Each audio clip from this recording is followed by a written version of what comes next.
Assalamualaikum warahmatullahi wabarakatuh. Perkenalkan, nama saya Lutfiani Nur Hidayah.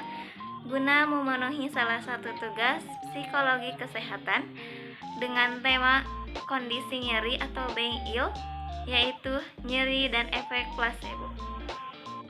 Kami dari kelompok 4 yang beranggotakan saya sendiri Lutfiani Nur Hidayah, kemudian ada Linda Amelia, kemudian ada Muhammadian Saputra, dan yang terakhir ada Muhammad Gufron. Perkenalkan, nama saya Muhammad Gufron. Di sini saya akan menjelaskan apa itu nyeri. Nyeri adalah pengalaman sensorik dan emosional yang tidak menyenangkan, yang disebabkan oleh kerusakan jaringan, baik aktual maupun potensial yang digambarkan dalam bentuk kerusakan. Menurut International Association for the Study of Pain, nyeri adalah gabungan dari elemen objektif dan elemen subjektif. Sensasi nyeri itu kompleks, universal, dan unik. Karena respons seseorang terhadap sensasi nyeri itu berbeda dan tidak dapat disamakan dengan orang lain atau dikatakan bersifat individual. Nyeri ini dapat diklasifikasikan menjadi dua, yaitu nyeri akut dan nyeri kronis. Nyeri akut adalah pengalaman sensori atau emosional yang disebabkan oleh kerusakan jaringan aktual atau fungsional yang muncul secara mendadak atau lambat dan intensitasnya berkisar dari ringan hingga berat dan berlangsung kurang dari 3 bulan. Nyeri kronis adalah pengalaman sensorik atau emosional yang terkait dengan kerusakan jaringan aktual atau fungsional yang muncul secara mendadak atau lambat, yang memiliki intensitas berbeda dari ringan hingga berat dan bertahan lebih dari 3 bulan. Assalamualaikum warahmatullahi wabarakatuh. Perkenalkan, saya Linda Amelia. Di sini saya akan menjelaskan tentang efek placebo.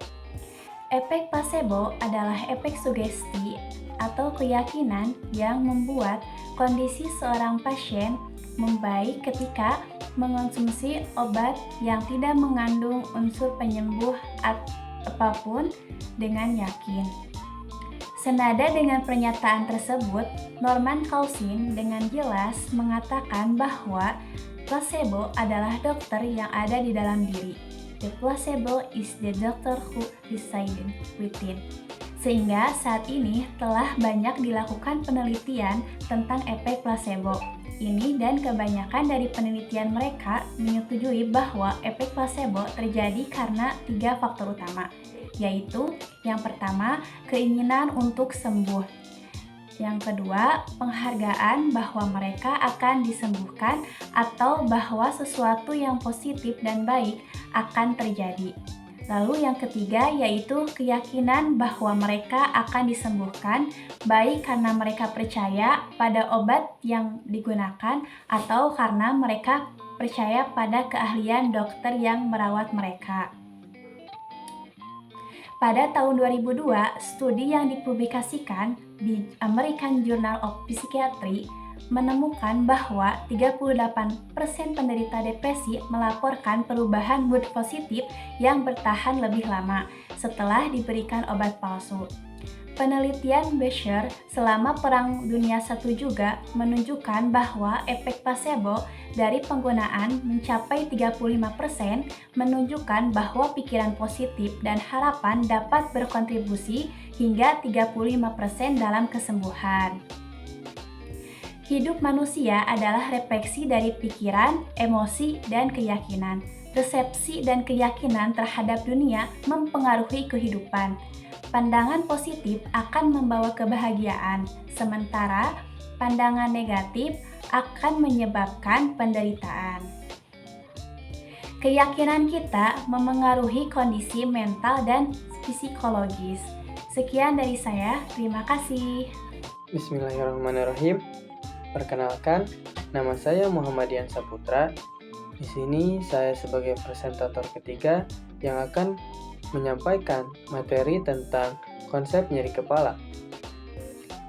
Sebagai fenomena yang kompleks, nyeri memiliki banyak faktor yang memengaruhi bagaimana seseorang mengalaminya. Seorang perawat harus mempertimbangkan faktor-faktor ini saat berinteraksi dengan klien yang mereka mengalami nyeri.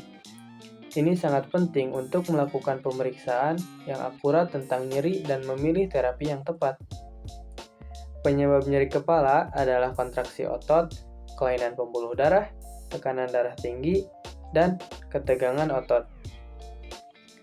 Mereka yang lebih terbiasa dengan nyeri seringkali lebih takut terhadap hal-hal yang akan menyebabkan nyeri. Mereka mungkin lebih sedikit mentolerir nyeri, yang berarti mereka ingin nyeri mereka segera reda sebelum menjadi lebih parah. Jika seseorang tahu ketakutan dapat meningkatkan nyeri dan membutuhkan pengobatan yang tidak cukup, reaksi ini hampir pasti terjadi.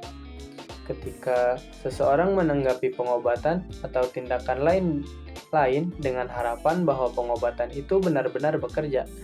Ini dikenal dengan efek placebo. Mengambil tindakan atau pengobatan saja sudah merupakan efek positif. Yang kedua yaitu nyeri asam lambung. Nyeri asam lambung juga dikenal sebagai dyspepsia atau indigestion, adalah rasa ketidaknyamanan atau nyeri yang terjadi pada perut bagian atas setelah makan atau minum. Kondisi ini seringkali disebabkan oleh naiknya asam lambung ke kerongkongan yang dikenal sebagai GERD. Penyebab utama GERD adalah lemahnya otot bagian bawah kerongkongan atau disebut juga sebagai lower esophageal sphincter yang berfungsi untuk mencegah isi lambung, termasuk asam dan makanan, naik kembali ke kerongkongan. Ketika LES tidak berfungsi dengan baik, asam dan makanan dapat naik dan menyebabkan rasa terbakar pada dada atau nyeri ulu hati. Selain itu, gastritis yang merupakan peradangan pada dinding lambung juga dapat menyebabkan nyeri di ulu hati atau lambung. Jika dibiarkan, gastritis bisa berlangsung bertahun-tahun.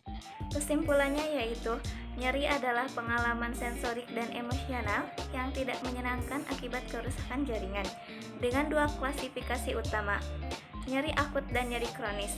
Placebo adalah pengobatan atau penanganan palsu yang dapat memberikan efek positif karena keyakinan pada efektivitasnya. Efek placebo didasarkan pada sugesti, harapan, dan keyakinan akan kesembuhan. Dalam konteks nyeri kepala, faktor psikologis seperti ketakutan dapat mempengaruhi pengalaman nyeri.